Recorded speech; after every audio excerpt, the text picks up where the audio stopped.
మీరు బ్రహ్మని నమ్ముతారు కానీ విష్ణువుని శివుడిని నమ్మరు, ఎందుకంటే బ్రహ్మ సృష్టికర్త, ఓకే బ్రహ్మ అని పేరు పెడితే ఓకే. యా, విష్ణువుని శివుడిని నమ్మరు. అంటే ఒక ప్రిజర్వర్, ఒక డిస్ట్రాయర్ లాంటి ఒక రెండు మైథలాజికల్ క్యారెక్టర్స్. ఇప్పుడు అదే మీ మైథలాజికల్ క్యారెక్టర్స్ అనేది కరెక్ట్ వర్డ్. అది ఎలిమెంట్స్. ఇప్పుడు నాకు స్వామి అయ్యప్ప ఉంది.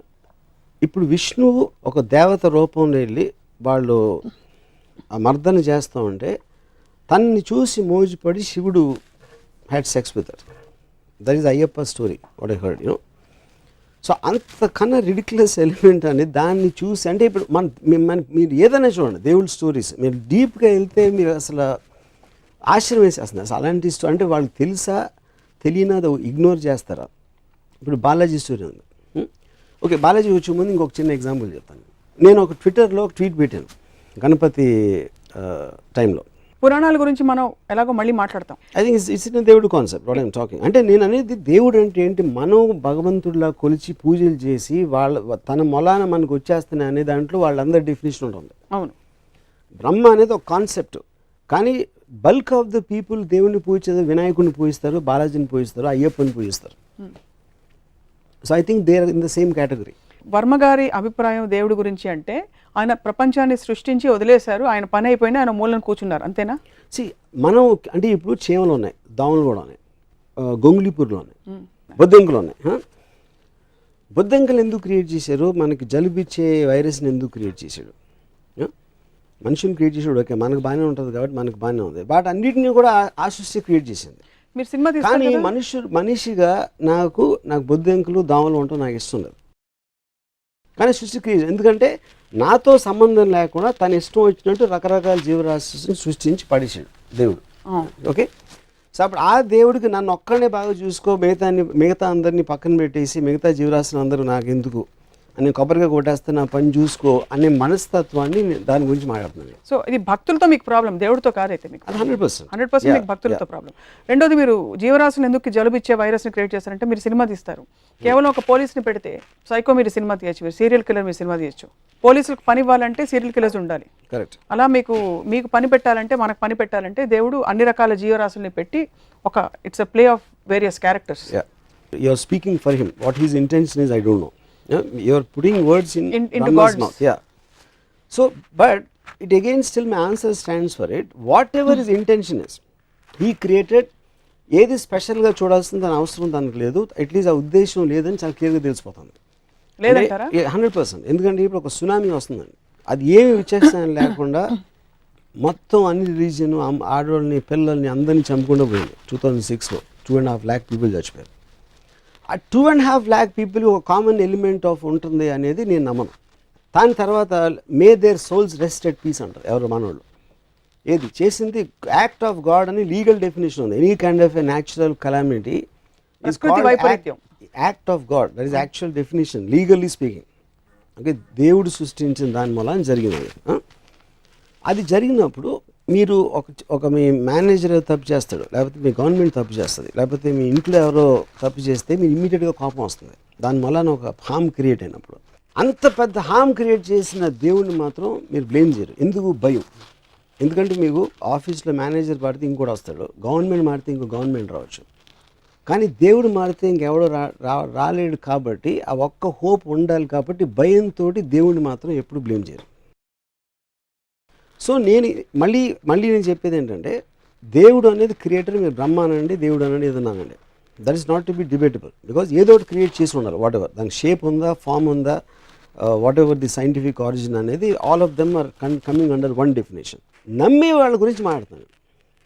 So that is what I'm saying. I don't believe in the devotees aspect. వాళ్ళకి ఏం అర్థం అవుతుంది దాని గురించి. సో భక్తులు దేవుడితో పెట్టుకునే ఈక్వేషన్ మీద మీకు చిరాకేస్తుంది? చిరాకు is not the right word. I find it funny. మీరు ఎలాంటి ఈక్వేషన్ పెట్టుకుంటారు దేవుడితో? ఎప్పుడైనా అసలు తలుచుకుంటారు? అబ్సల్యూట్గా. బికాజ్ ఐ స్ట్రాంగ్లీ నేను బిలీవ్ చేస్తాను దేవుడి స్కీమ్లో నేను లేను. కాదు, క్వశ్చన్ అది కాదు. Is too big. అంటే ఇట్ ఎలా ఉంటుందంటే, అది ఇప్పుడు ఇక్కడ చీమలు తిరుగుతూ ఉంటాయండి. ఆ చీమలు మ్యాక్సిమం నేను నడిచేటప్పుడు నాకు కనిపించకపోతే తొక్కి వెళ్ళిపోతాను, లేకపోతే చీపుతో ఊడ్చేస్తాను. దానికన్నా నాకు చీమలకి ఏం కనెక్షన్ లేదు. చీమ గురించి ఆలోచిస్తాను అనుకుంటే ఎంత మూర్ఖత్వమో, ఏ మనిషి కూడా దేవుడు నా గురించి ఆలోచన అంతే మూర్ఖత్వం. feel God doesn't think about you. No. But I asked you, do you think about God? No, I don't think about God for the same reason. Because I am not in the scheme of things of God. నన్ను హామ్ చేసే శక్తి దేనికున్నా అది నాకు God.